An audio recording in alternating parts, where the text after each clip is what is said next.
Welcome back to CFO Weekly, where we're talking with financial leaders about how to build efficiency in their teams, create time for strategy, and ultimately get results. With your host, Megan Weiss. Let's jump right in.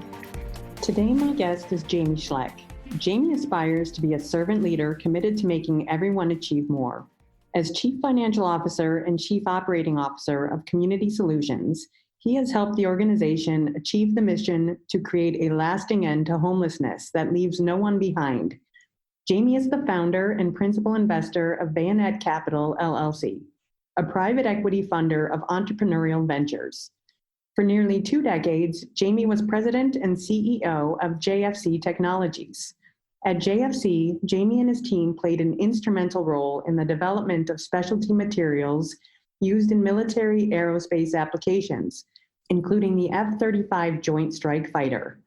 Jamie was the 2007 recipient of the Richard T. Whitcomb Award from NASA for his contributions to the development of specialty material for military aerospace products.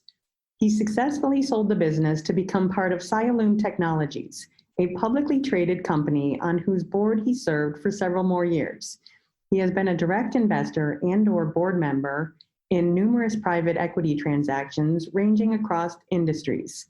Jamie is a former Army officer and is a graduate of the U.S. Army's Airborne, Air Assault, and Ranger Schools. He holds a BS degree from the United States Military Academy, an MBA from Columbia University, a master's in education from Rutgers University, and completed a 1-year certificate course in managing innovation from Stanford University. Most importantly, Jamie is a father of 4 children and has been happily in love with his wife Pamela since they met in 1994. Jamie, welcome to CFO Weekly, and thank you so much for taking the time to be with us today. Thanks for having me. I'm excited to be able to get a chance to talk to you a little bit about my organization and what we do and talk about CFO matters. Yeah, so when we spoke about the topic for this show, we pretty much discussed too many great ideas to narrow it down to just one specific topic.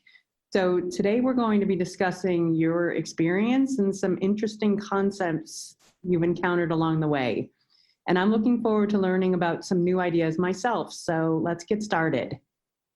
Tell me about your career progression. How is it that you got to where you are today? It's been a great ride so far. I'm very blessed to have had the experiences that I had. I was originally entered the professional workforce as an Army officer back in the early 90s. I had the opportunity to go to West Point and then to serve our great country as an officer in the Army. Met some wonderful people, made some great relationships, got some really great experience as a young leader. And so that was where I started my professional career. In the mid-90s, I transitioned out of the Army into business. At the time, I felt like, you got to remember the mid-90s, the world was so peaceful back then. We did not have, I felt like my highest and best use of my time was maybe to go into business. And my family had a business. My father needed my help. And so I transitioned out of the Army at that time, and I joined him in business. And so I ran that business for about 20 years. It was a wonderful, wonderful experience as well. And then upon selling the business, I moved into nonprofit, and I have been for the last 6.5 years working to end homelessness with an organization called Community Solutions. Wow, that is quite a varied work experience that you've had. So are there any particular stories or moves that stand out in your mind as real turning points within your career? Yeah, there's been several. And I think there's a kind of a common theme in that there was this unique experience that I had in each one that took me back to a previous learning from my last experience. And let me tell you about that. So, when I was in the Army, I had the opportunity to lead soldiers and to train for crisis management, to train for, high stress decision making. And so in 1999, my family's business was inundated by floodwaters from Hurricane Floyd. And when I mean inundated, I mean we lost everything. We lost our inventory, we lost equipment, we lost everything. And we didn't have insurance for any of this because we just weren't prepared. And it was really like game over. And I found myself thinking about how we can navigate our way through that crisis, going back to a construct that I learned in the Army called troop leading procedures, which is really just like a process by which you walk through a complex problem. You know, it begins with reconnaissance and understanding what's going on the ground. It's about issuing a tentative plan. It's about making that plan available to people, communicating that plan, and then walking it down through all the way to the execution phase. And when everybody was losing their head at the time, I had this construct that enabled me to kind of think clearly. And we actually navigated our way through that crisis. We got back into business in a short amount of time. And thanks to the help of a lot of great customers and vendors and investors, and we managed to successfully get that business back on track. And ultimately we grew it, and we ended up making, you know, highly specialized materials that went into drug products, went into aircraft. We have product that's flying on the Joint Strike Fighter today, which is a special, the F-35 aircraft that the Air Force and the Navy has, and all of our allies have as well.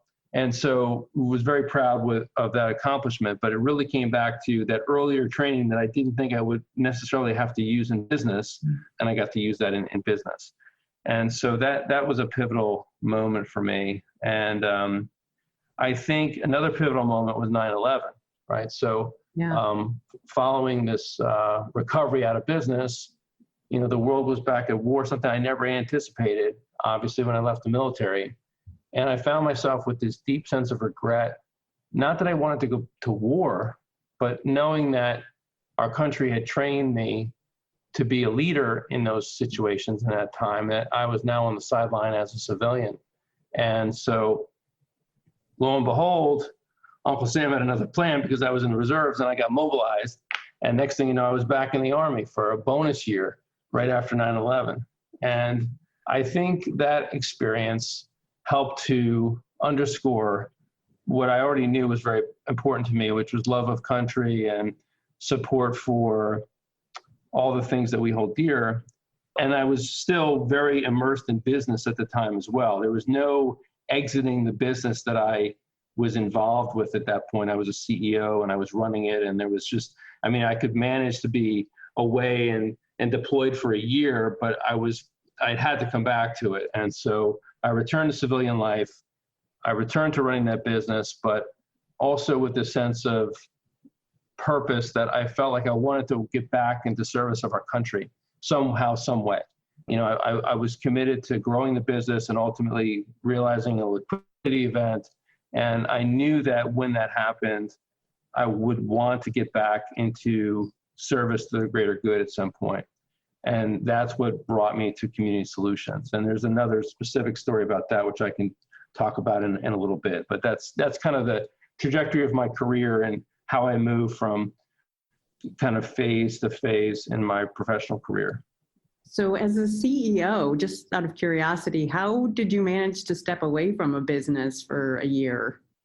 So when I was mobilized, number one, I had a fantastic team of people, right? So I had really good people that could execute.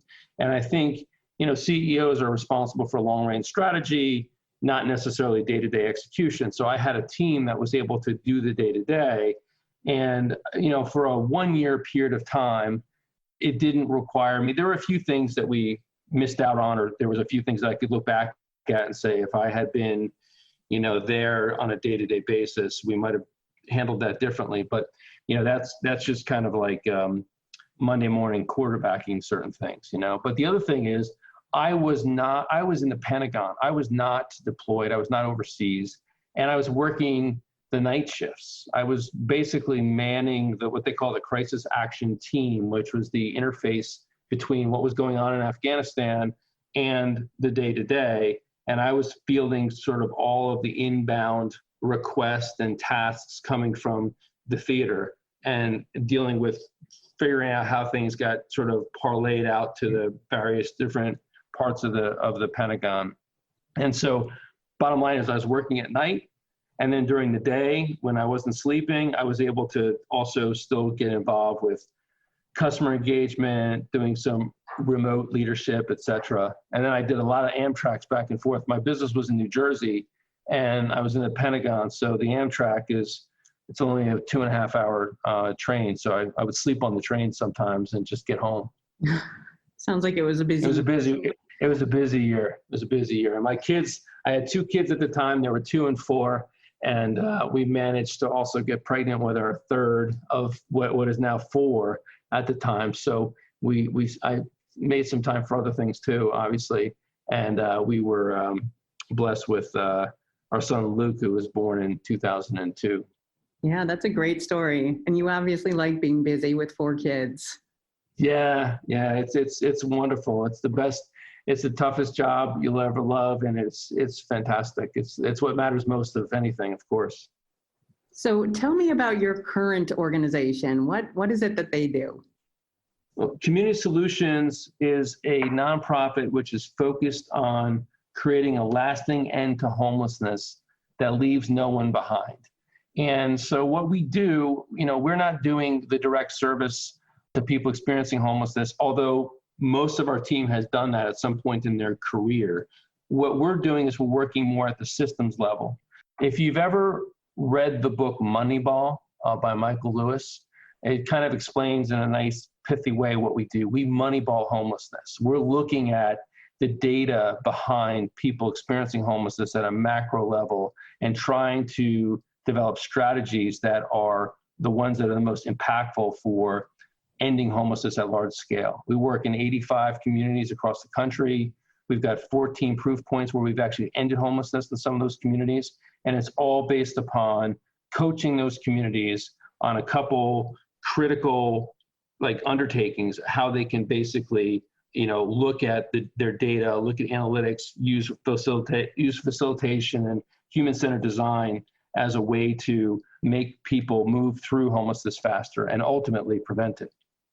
What a great cause, and what an interesting concept to use data to end homelessness. Tell me about how you personally made the decision to make the switch from a for-profit organization to a nonprofit organization. So this is one of these I'm not a really super spiritual person, but if there was a point where there was some kind of divine intervention in my path, it was related to this. So we grew my business, which was called JFC Technologies. We had a wonderful opportunity to merge with a publicly traded company. So we were able to monetize our earnings at a higher multiple. And I was on the board, publicly traded company. I was supporting what was, a fantastic growth plan. And, I still had this nagging part of my conscience, which was about trying to get back in service, because that's where I was raised, is, at West Point and duty honor country and the Army. And I really felt like the team had gotten to a point where it was doing fine. It didn't necessarily need me on a day-to-day basis. And I was yearning for that connection to that bigger, higher purpose. And I was actually going to a trade show, and of all places, Las Vegas. And I was headed to the airport, was parking my car, and first person I met parking the car was the guy working at 4:00 in the morning, parking cars. And he was kind of commenting about how cold it was. And he said, yeah, I've spent, most of the last couple of years, in a real hot environment. I said, oh yeah, where was that? And he said, I've been in Iraq.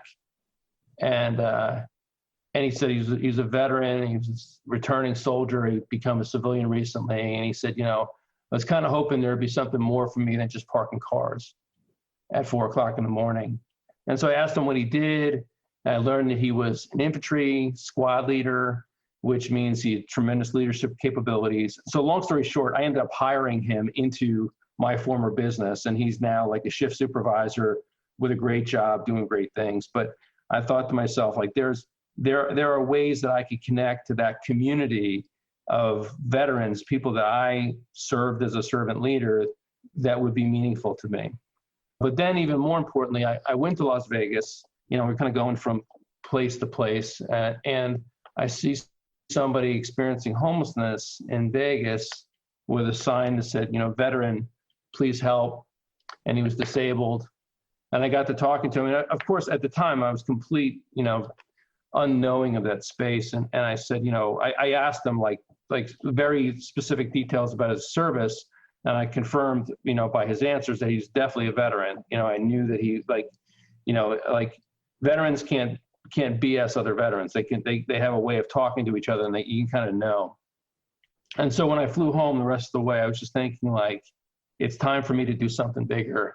It's time for me to move on from this business that I love and the people that I loved in that business. It was time for me to do something different. And that's what, then I just kind of did some research on the space, and I learned about the unique approach of community solutions, and became a donor, became an advisor. And then I was ultimately offered the position of being the COO and CFO, which I've been doing mostly now for the last 6.5 years. Recently, we hired in somebody to be the COO, and I am transitioning now to just being CFO and helping to kind of coach our COO to get up to speed. What a great story. It seems like you've really found a calling in life. I don't think many people can say that they have. Well, let me tell you, this is another, as I was saying before, sometimes I have realizations in my current role that takes me back to my previous role. And I have had just exactly one of those realizations. I mean, working with people experiencing homelessness takes you to communities oftentimes of concentrated poverty, which then you look at what are the driving causes of this epidemic. There's systemic racism, there's just lack of economic opportunity, there's all these things. And I began to look back and realize just how vitally important it is for all the people that are slugging it away in corporate America, taking risks, making money, paying taxes, employing people, that is actually the most important fundamental service we can give to our country. I lost that realization when I was, basically going to Vegas that one day, not realizing exactly how important that day-to-day also is. And so, for those who may be listening to me and thinking like, oh, you can move on to, you have to find some higher calling. My point is you got to look a little deeper at what you're doing every day. There are people that work in your organizations. There are people that you're paying taxes, you're helping other businesses, you're being a great vendor or a great customer for somebody. And that really matters. That matters more than anything. If there's no for-profit, if there aren't people taking risks, making money, there's nothing else. There's no nonprofit, there's no military, there's no government. The most important patriots in this country are the people that are basically humping it every day, making things work. Yeah, that's so true, and an interesting way to look at things. But yeah, I agree. It's funny. It takes a new experience for me to look back and figure out the old experience. Like just as I was, dealing with that flood, it made me realize how important my crisis management leadership training was in the military. And now, working in nonprofit makes me realize how important my for-profit work was. So I think it's important to make sure that we all are kind of, pulling in the same direction and realizing how important and vital the for-profit world is to the nonprofit world. Yeah, I guess that's become even more apparent in this last 9 months, or I guess 11 months now. Absolutely. So given your experience with running companies, what were the greatest strengths that you think you were able to bring to the table for a nonprofit? And conversely, what has working for a nonprofit taught you? So I think that one of the things that I brought to the nonprofit was my experience in for-profit and the ability to see what the other side was seeing, like from the perspective of a donor or the perspective of a strategic partner who was like profit driven. And so I've been able to translate a little bit in terms of the incentives on one side of the aisle or the other. So that's one thing that I brought. Of course, I brought some business experience with banking and operations and leadership and HR management systems that were helpful to the nonprofit. I mean, our nonprofit has grown significantly. Our staff has tripled, and our annual budget has gone up by 5. So, it's been a great sort of growth trajectory, and I've been able to support that. And so that's been something that I brought to the nonprofit. But the thing that I wish that I had the nonprofit experience before I went to for-profit, because the nonprofit, I think the best nonprofits like Community Solutions, we're very focused on our impact, and we're very focused on, not necessarily doing things, basically it's not just about just like providing services or trying to alleviate suffering. We're trying to actually end homelessness. So we're trying to make sure that everything that we do is toward an end goal of eradicating homelessness. And it's a different mindset. It isn't just about being good enough. Sometimes there are things that we're doing has unintended consequences of just perpetuating a problem. And we're looking at Community Solutions looks at more of the interaction, the connective tissue between one activity and impact. And so, I learned about this discipline about theory of change and a driver diagram, which was new to me, moving into from the for-profit world to the nonprofit world. I wish that I had that experience in the for-profit world, because I think I would have done a few things differently. And the idea of human-centered design, which is to design a system around the individual, is something that has been monumentally important in our work at Community Solutions. It's also obviously important for for-profit businesses, like the high customer interaction businesses are really hip to human-centered design. Yeah, and those two things, the human-centered design and driver diagram, are super interesting to me, and we will get into those two topics in just a bit. But for now, the last time we spoke, we talked about the idea of leveling up. What exactly does this mean? Well, it's kind of an adaptation from the good to great, the Jim Collins concept, right? Which is like, what is it that you're the best in the world at, that you are passionate about, and just do that one thing. And so when I look at nonprofits like Community Solutions, there's a whole bunch of other things that are not core to the business that you can basically outsource and just try to be as lightweight, impactful as possible. And so, we looked at things like our day-to-day operations of opening mail and cutting checks and dealing with vendors and answering phones and technology reimbursement for people's personal technology, and all with a mindset to say none of that stuff is core. What's really core for us is being able to interact with communities and teach them our unique problem-solving techniques. So anything that's not that is subject to be outsourced and basically optimized.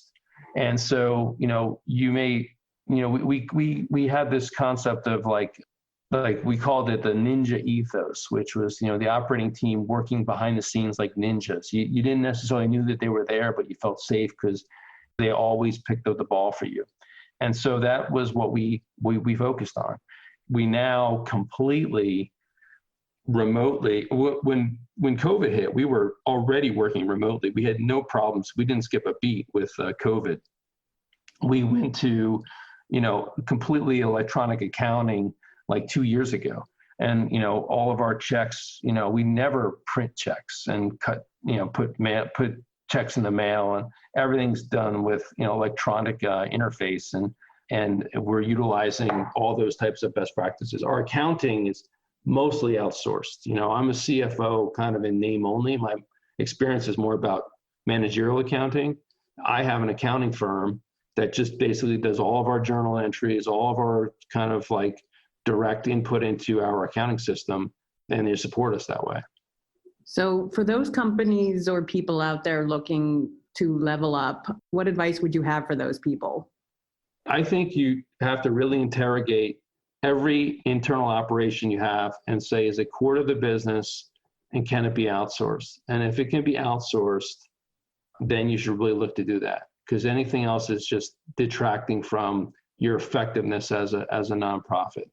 And so one of my teammates, who basically was the real person that executed on all these things, she has now become her own outsourced consultant, helping nonprofits do exactly that.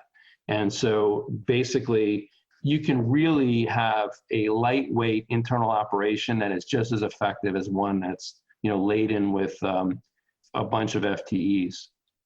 So, and we touched on this topic a bit, a human-centered design, which I think is fascinating. And I don't know why every company isn't doing something like this. First of all, what is it? And how are you guys putting this idea into practice?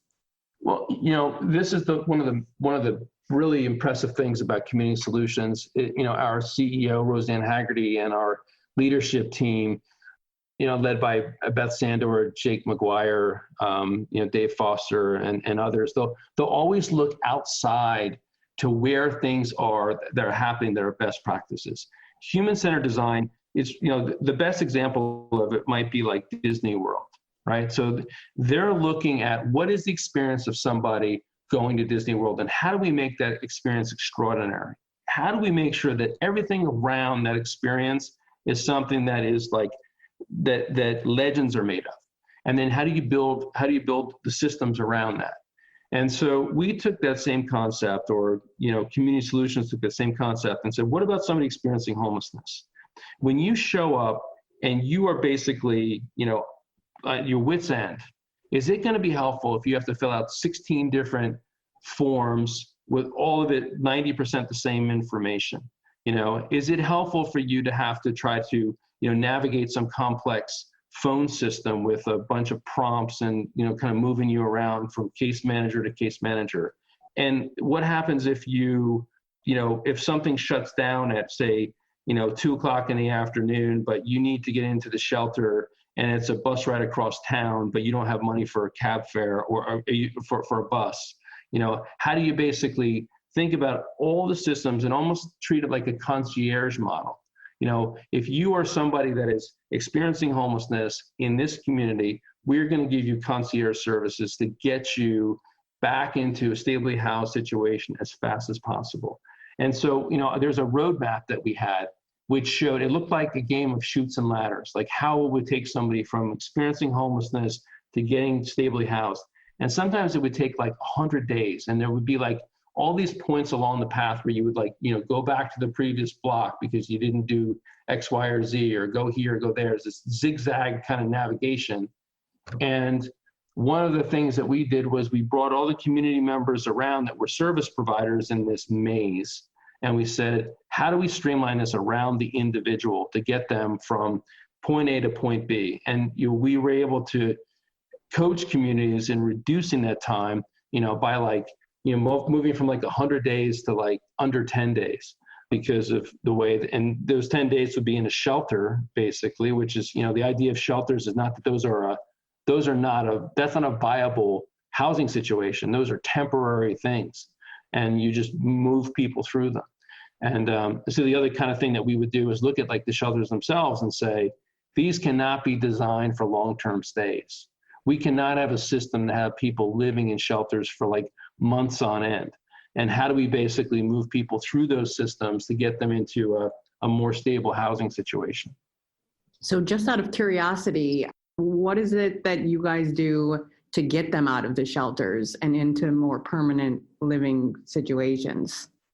Well, obviously, we're not doing that, but we're teaching communities how to do that. But the logical thing would be landlord engagement.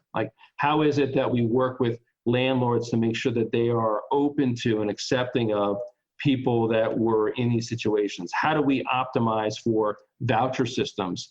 How do we engage with the VA if we're dealing with a veteran experiencing homelessness, or Section 8, or how do we leverage the community assets to basically get people, through shelters quickly into some type of a supportive housing or subsidized housing situation? So it's teaching communities to kind of leverage all those things. But the real holy grail to this system, as I have learned, is to not treat people like they are just numbers in a system. One of the really innovative, this is not that innovative, but it was the most impactful thing that we brought to this sector was the concept of having a by name list. So these weren't just like random, clients. This was like somebody that had a name, and by affixing a name to that person's case file and making the community look at it by name, that alone just changes the dynamic and the urgency through which people deal with case management. But then moving from the by name list, you can imagine homelessness is a dynamic situation. You got people flowing into homelessness and flowing out of homelessness. And they flow out because maybe they get stably housed on their own, maybe they move away, maybe they reunite with their family. Understanding the dynamics of the outflow is just as important as understanding the dynamics of the inflow. How many people are returning to homelessness that were previously homeless? How many people are homeless for the first time? Are they coming in from criminal justice system? Are they coming in because of domestic violence? Are they coming in because of the foster care system? And then how do you track back into those inflow vectors and create a strategy that's going to prevent somebody from becoming homeless? That's the kind of work that we do with communities, is that we help them to kind of like process map the homelessness process and then create these strategies using human-centered design and data and quality improvement and facilitation to bring people all around the table. And then we have this collective approach. And our communities, they house people like 300% faster than communities that are not in our cohort. And as I mentioned, we've got 14 communities, and soon to be, we've got another 11 or so that are right on the cusp of ending homelessness. And we're going to see this happening, time and time again, where communities that have adopted these strategies are actually they're able to get to a point where they have zero homelessness in their community. And let me just clarify too, that zero homelessness does not mean no one will ever be homeless. What it means is that your current caseload of people experiencing homelessness is equal to your demonstrated ability to house them in the next month. Because it's a dynamic system, you got people flowing in and flowing out. But if you reach that stasis where inflow and outflow are equal, and you reduce the number of people that are in the system to the demonstrated amount for the next month, then you've gotten to what we call functional zero. Yeah, that's amazing, because I know homelessness seems like such a huge mountain to conquer. It's been done. There's communities across the country: Riverside, California, Bergen County, New Jersey, Montgomery in Maryland, Montgomery County, and if you go to our website, community.solutions, you get a real live map of all the communities and where they stand, who's ended homelessness, who's demonstrating month-over-month reductions. We're partnered with Tableau Foundation, who helps us with the data infrastructure, and we have like a sort of a live interactive tool for helping communities really visualize how they're ending homelessness. Yeah, and I'm sure that being homeless, I'm not sure that there's anything that dehumanizes a person or makes them feel less human than not having a place to call home or shelter over their heads. So it's interesting to me that, it was so impactful when you put a name to the case number. Yes, absolutely. And I'll also say that what you and I may think homelessness is, like what we see, like it's visible to us, it's just the tip of the iceberg. There's an entire sort of, underpinning of the below the water surface are people that are perilously housed, that are trying to get, or they're couch surfing and they're trying to sort of navigate through. And, we are trying to get to a world where our systems are being able to be reactive to the entire iceberg, not just what we see on the surface. So we talked about the concept of a driver diagram a little bit ago. Can you talk a little bit about this concept and how it works and how it can help improve quality? Sure. So when I was in business, I used something called management by objective, which is, I think, very typical. You've got your high-level goals, and then you've got your supporting goals that you think are connected to those goals. And so you basically, manage your team. They have projects and they have programs that support these management by objectives. So a driver diagram is essentially management by objectives, but it really interrogates the relationship more of those supporting objectives.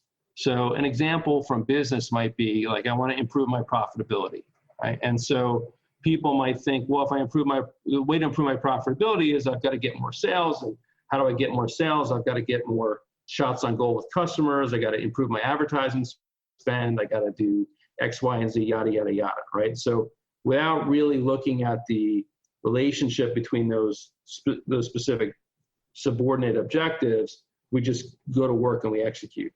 A driver diagram looks more at which of those things moves the needle more. And how is it that, you may not want to improve advertising spend. It might be that you want to just raise price, or it might be that you want to just have a different set of product offerings to your customers. And so it's going to more closely interrogate those types of relationships. And so one of the things that I wish I had had the knowledge of in for-profit business was this idea of a driver diagram and how to break things down, complex problems into, relationships like that, secondary drivers and measurements. Yeah, I mean, that's a new concept to me too. And I've looked it up a little bit and enjoyed learning about it. But yeah, it seems like it can be a super helpful tool for improving overall quality and profit and anything else that needs improving. Mm-hmm. Absolutely. Yep. That's absolutely right. And, big credit to Community Solutions and being thoughtful about how do you pull from other sectors. Years ago, we looked at the healthcare sector, and we looked at something called the 100,000 Lives campaign, which was pioneered by the Institute for Healthcare Improvement. And they were looking at the incredible cost to the healthcare system of people who die due to mistakes made in the healthcare system. And how can they actually improve the reduction of those mistakes? And they created this, basically, it was a driver diagram that broke things out to how do we improve healthcare system. And it's much more common to see the driver diagram in a healthcare system. But what our team did was we said, that is an idea that we now want to port over into the homelessness sector, which is, in the past, been dealing with each of these little communities is like their own vacuum. There's no necessarily, they're not cross-pollinating best practices. And you think about homelessness, it's a national epidemic, but it's always dealt with at the local level. So you don't necessarily have a process by which somebody from Charlotte can share best practices with someone from Denver, even though those two communities might be very similar in terms of the size and the housing situation. And so we become that conduit for communication between, and we are able to leverage best practices across the country so that people that are working in our cohort can benefit from the great learning that other people have had. So we've covered a lot of ground today, and for people who are interested in learning more about these ideas and concepts, are there any sources you can recommend? Well, I would start, first of all, with our website, Community Solutions. So www.community.solutions. And you can learn more about what we're doing and how it is and the success that we're having in ending homelessness. The other place I would suggest, I mentioned that my colleague kind of went out on her own to create her own project around helping nonprofits be super efficient, and that's called Pentala Strategies. Pentala Dragonfly is a dragonfly that can go from continent to continent without having to land. So the idea is that how do you create a lightweight, efficient, and effective organization? And so you can get more information there at pentalastrategies.com. How do you spell Pentala? It's Pantala, Pentala Strategies. Okay, thank you. And so that's like the dragonfly. So Jamie, thank you so much for joining me today. I've loved hearing about your experience and the great things that Community Solutions is doing. It sounds like you guys are really making the world a better place. Thank you. It's an honor to be here and an honor to have the opportunity to talk about the great work of Community Solutions. Thank you. So to all of our listeners, I hope you'll tune in next week. And until then, take care of yourselves. If you're ready to boost efficiency and streamline your accounting processes at significant cost savings, it's time to talk with Personiv. Their people-powered solutions have transformed the delivery of back-office tasks and general accounting functions for decades, partnering with clients to provide everything from accounts payable to payroll services. See what Personiv can do for you by visiting personiv.com. You've been listening to CFO Weekly, presented by Personiv. Please subscribe wherever you get your podcasts to hear all of our episodes. Want to learn more? Check out personiv.com. Thanks for listening.